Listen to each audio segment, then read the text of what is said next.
Alright, good evening uli, mga kapatid, mga kaabag, no? Tayo po ang nakatoka ngayong araw na ito. Ang ating itatopic ngayon ay meron tayong sasagutin, no, na isa pong preacher, parang ano yata siya, Indian na babae. Kasi yung mukha niya parang Indiana eh. No, na preacher din, siguro nasa ano siya, nasa Amerika na nakabase, magaling mag-English. Yun nga, mayroon siyang tinalakay about sa Holy Spirit. No? Sa kakahanap ko kasi ng mga pwede nating i-topic ngayon sa presentation ko, siya ang nakita ko kasi specific yung kanyang i-preach at para specific din ang pag-uusapan natin ngayong gabi na ito, no? About sa banal na Espiritu Santo. Kasi importante din po yan bilang mga Katoliko, bilang mga Kristiyano, nakilala natin ang ating Diyos, no? Di po sapat na kumikilala ka ng Diyos pero hindi mo alam yung function, no, yung kung ano talaga ang Diyos, kung sino siya, no? Kasi baka matulad tayo sa preacher na ito na ang kanyang pagkakakilala sa banal na espiritu ay ang ating Panginoong Jesucristo din. Okay? So mahirap po pag ganyan, no? Tawag po sa paniniwala na yan is modalism, no? So mamaya yan po ang ating pag-uusapan at titingnan natin mga kapatid, no, ang paano ipinakilala ng ating Panginoong Jesucristo ang banal na espiritu. Pero bago ang lahat, intro muna tayo mga kapatid. Dahil sa katotohanang ipinapangaral ng Santa Iglesia Katolika na hindi maitanggi ng mga protestante sa lungatang aral at pahayag ng mga pastor,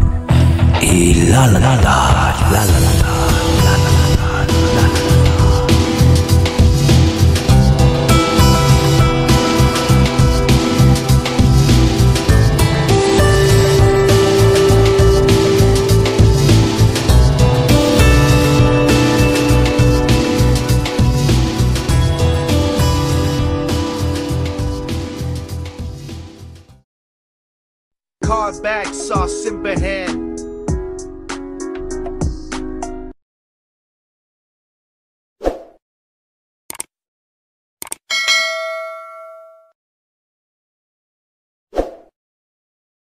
Direkta na po tayo mga kapatid, no, sa atin pong sasagutin na pangangaral ng isa pong I guess Indian na babae to, pastora, no, na yun nga meron siyang ipinahayag sa kanyang pangangaral about sa Holy Spirit, na ang Holy Spirit daw ay ang unlimited Christ, no. So ito po, pakinggan muna natin ang kanya pong i-preach patungkol sa banal na espiritu na sabi nga niya, ito daw ang unlimited Christ. Okay? So, pakinggan natin mga kapatid. Who is Holy Spirit? Holy Spirit is Jesus unlimited. Jesus with no boundaries. Jesus with no limitations. Jesus can be anywhere, anytime, all the time, with you, in you, doing all the works for you because He loves you. Amen. God enjoys your company. He said, I want to be with you all the time, in your heart, never leave you, never forsake you, because I enjoy your company. Who is Holy Spirit? Holy Spirit is Jesus unlimited. Yun. Narinig niyo mga kapatid, no? Who is Holy Spirit daw, sabi niya? The Holy Spirit is Jesus unlimited. So yun po ang narinig natin kaganina, no? I-recap na lang natin. So para sa kanya po, ang banal na espiritu ay siyang ating Panginoong Jesucristo. Pero yan ba ang pakilala ng banal na Biblia sa banal na espiritu mga kapatid? Ang Panginoong Jesucristo ba or ang Holy Spirit ay iisang persona lang? Hindi po, no? Well, sinabi na po natin kaganina na sa paniniwalang Katoliko, meron tayong iisang Diyos na may tatlong magkakaibang persona. Ang Ama, Anak at ang Espiritu Santo. Ang Ama, hindi po siya ang Anak at Espiritu Santo. gayon din ang anak, hindi siya ang ama at ang Espiritu Santo, gayon din ang banal na Espiritu Santo, hindi rin po siya ang ama at ang anak. Okay po mga kapatid, malinaw po yan. So yung pong paniniwala na ang ama, siya din ang anak at siya din ang Holy Spirit, ang tawag po sa paniniwala na yon, modalism. No? Modalism. Na nung unang panahon, ang ama lang, tapos nung nagkatawang tao, yun din yung ama, naging anak. At nung bumalik siya sa langit, yun namang Holy Spirit, yun din ang ating Panginoong Jesucristo. So yun po ang paniniwalang modalismo. No, yan po ay tinapon po ng simbahan ang paniniwalang yan. No, mga oneness believer yan sila, na modalism. Yan po kanilang mga paniniwala, no? So, tingnan na natin agad ang Biblia, no, kung paano ba pinakilala ng Biblia, no, ang banal na espiritu. Ang banal na espiritu ba siya ang ating Panginoong Jesucristo? So, umpisahan natin uli, mga kapatid, nung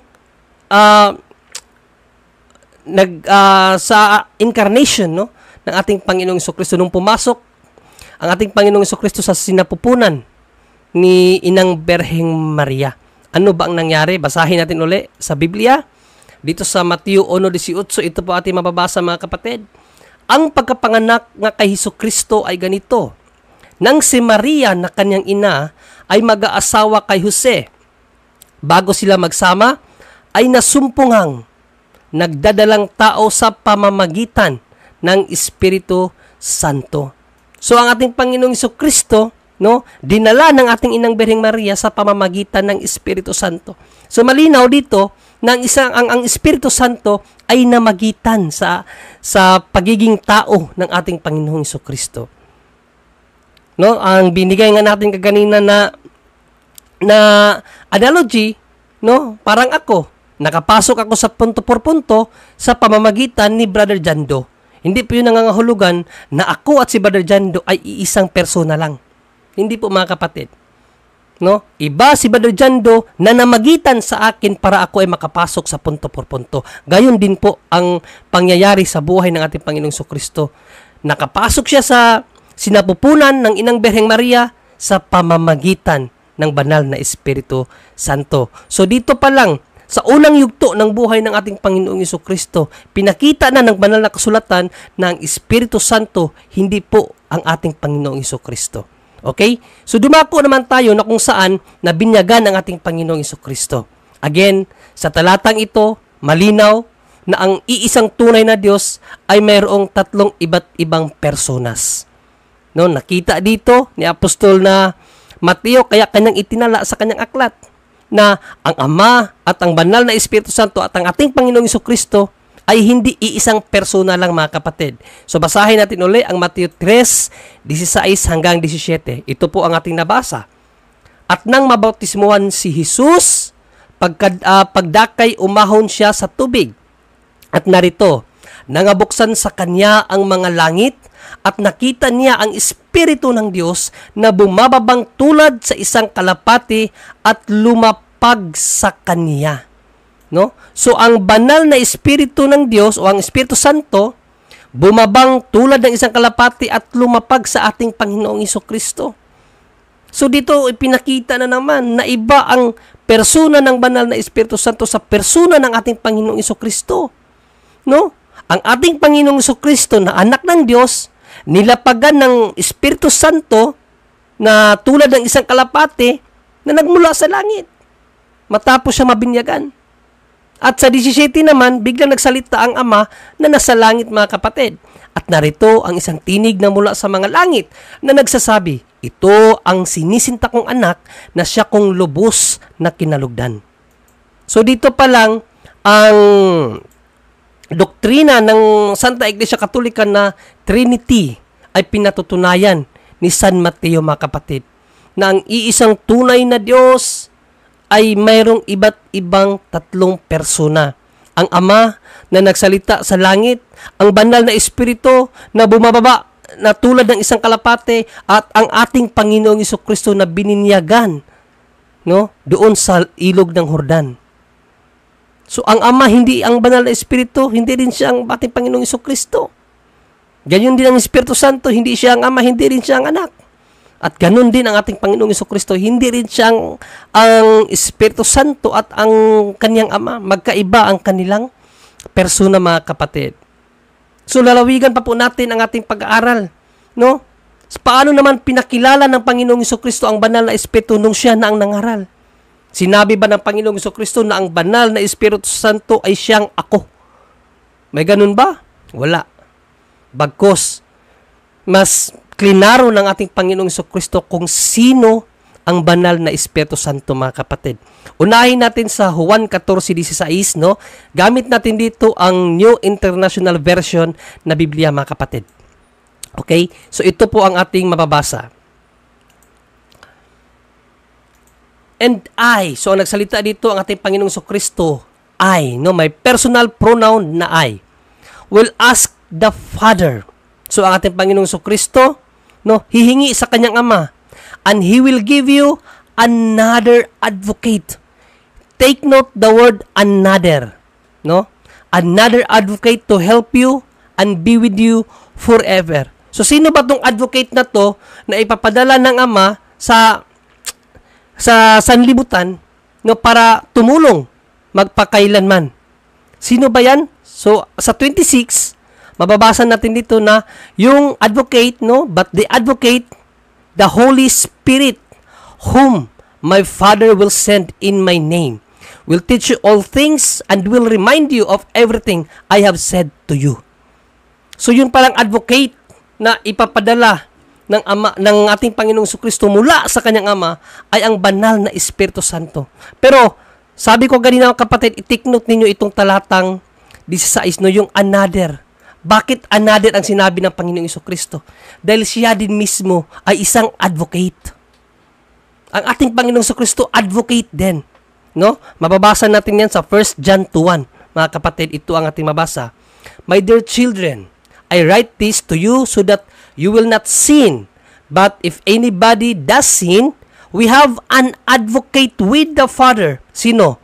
Jesus Christ, the righteous one. Sino daw ang advocate? According kay Apostol na Juan, ang ating Panginoong Jesucristo. Pero siya ba ang Holy Spirit na sinabi ni Panginoong Jesucristo? Hindi po. Bakit? Balikan natin. Ang sinabi natin Panginoong Jesucristo, another advocate. Another is not the same. Pag sinabi mong iba, hindi parehas yun. Di ba? So ang Holy Spirit, although parehas sila ng katungkulan ng ating Panginoong Jesucristo, advocate, they are not the same. Kasi another nga eh. Hindi po the same. Kung siya pa sana yan, sasabihin niya dapat dyan na I will ask the Father and He will give you the same advocate. Kasi siya lang din yung Holy Spirit, pero hindi eh. Another advocate. Kaya napakalino, mga kapatid, ang banal na Espiritu, iba sa ating Panginoong Jesucristo. So lalawigan pa natin uli, no? Dito naman sa Juan 15:16. Ano ba ang sinabi natin Panginoong Jesucristo sa banal na Espiritu? Sinabi ba niya na siya ang banal na Espiritu? Ito, sabi ng Panginoong Jesucristo. Ngunit sa pagdating ng tagapagtanggol, yung advocate, tagapagtanggol, no? Advocate. Ngunit sa pagdating ng tagapagtanggol, ang Espiritu ng katotohanan. Sino daw yung tagapagtanggol? Ang Espiritu ng katotohanan. Hindi ang ating Panginoong Jesucristo. No, hindi niya itinukoy sa kanyang sarili kasi nga another another advocate. Nasusuguin ko. Oh. Kung siya pa ang banal na Espiritu, susuguin niya sarili niya. Nakakatakot yung kapatid. No? Kayo, kaya niyong suguin sarili niyo? Nakakatakot yun. Baka hindi kayo sumunod eh. Di ba? So, napakahirap nun. Susuguin mo sarili mo, tapos baka biglang hindi sumunod. So, ito, ipinapakita lang natin na ang Panginoong Jesucristo, hindi siya ang banal na Espiritu. Kasi nga, susuguin niya ang banal na Espiritu mula sa Ama. Para ano? Para magpapatotoo siya tungkol sa akin. Tandaan natin to, itong mga personal pronoun, yung siya, yung siya, hindi yan ako. Pag sinabing siya, ibang persona yan. Di ba? Magpapatotoo siya, referred sa Holy Spirit, tungkol sa akin, referred sa ating Panginoong Jesucristo. Ang siya ay hindi ako, ang ako ay hindi siya. He is not I is not He. Dalawang magkaibang persona po yan, mga kapatid. So napakalinaw dito, kilala ng ating Panginoong Jesucristo na ang banal na Espiritu ay hindi siya mismo. Susuguin nga niya eh. Di ba? Sabi ko nga, alangan naman susuguin ng ating Panginoong Jesucristo ang kanyang sarili. Walang sino man sa atin dito, kahit tayo mga ordinaryong tao, na susuguin ang kanyang sarili. Nakakatakot yun kasi nga baka hindi sumunod. Okay? So, ano pa? John 16:13. Dito, napakalinaw dito, mas lalong luminaw dito, no? Ang banal na Espiritu Santo ay hindi ang ating Panginoong Jesucristo. Ito po ang sinabi natin Panginoong Jesucristo. Ngunit pagdating ng Espiritu ng katotohanan, no? Hindi to refer sa kanyang sarili, Espiritu ng katotohanan, papatnubayan niya. Anong ginamit? Niya. Another person yan. Papatubayan niya kayo sa lahat ng katotohanan galing sa Diyos. Sapagkat ang sasabihin niya, ano daw? Ang sasabihin niya, referado sa isa pang persona na siyang Espiritu Santo, ay hindi mula sa kanyang sarili. Yung palang Espiritu Santo, may sariling kanya. Ang banal na Espiritu Santo, may sariling kanya. Ibig sabihin, hindi siya sarili ng Panginoong Jesucristo. No? Kundi ang kanyang narinig at ipahayag niya sa inyo ang mga mangyayari sa hinaharap. So, kanino magmumula ang sasabihin ng banal na Espiritu sa kanyang iglesia? Idirekta natin sa 14. Pararangalan niya ako sapagkat tatanggapin ng Espiritu mula sa akin ang ipahayag niya sa inyo.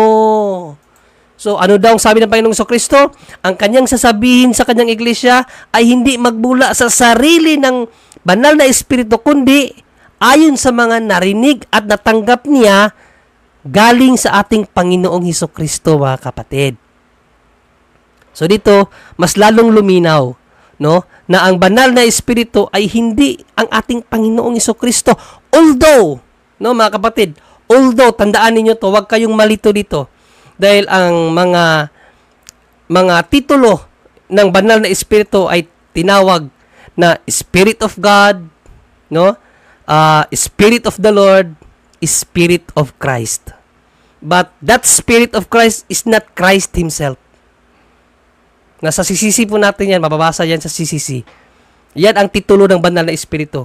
Tandaan natin, meron tayong tinatawag na yung aral natin about sa banal na Espiritu, no? Yung proceeding from the Father and the Son, na ang banal na Espiritu Santo nagmula sa Ama at sa Anak. Does not mean na siya na yung anak. Ganyan po kahiwaga, no, ang ating Diyos. Hindi po natin siya maarok. Without the help of the church, di natin talaga malalaman ang mga bagay na yan. Napakahirap unawain kasi hindi nga natin maaarok ang Diyos. No? Again, no? Ang banal na Espiritu Santo, mga kapatid, hindi ang ating Panginoong Jesucristo, no? Narinig, no? Binasa natin mismo sa Biblia, ang nagpakilala mismo ang ating Panginoong Jesucristo na ang banal na Espiritu ay hindi ang siya. Kasi ang banal na Espiritu ay merong sariling kanya na kanyang susuguin, at ang lahat ng sasabihin ng banal na Espiritu sa kanyang iglesia ay hindi mula sa sarili niya, kundi sa lahat ng narinig niya na tinanggap niya galing sa ating Panginoong Jesucristo.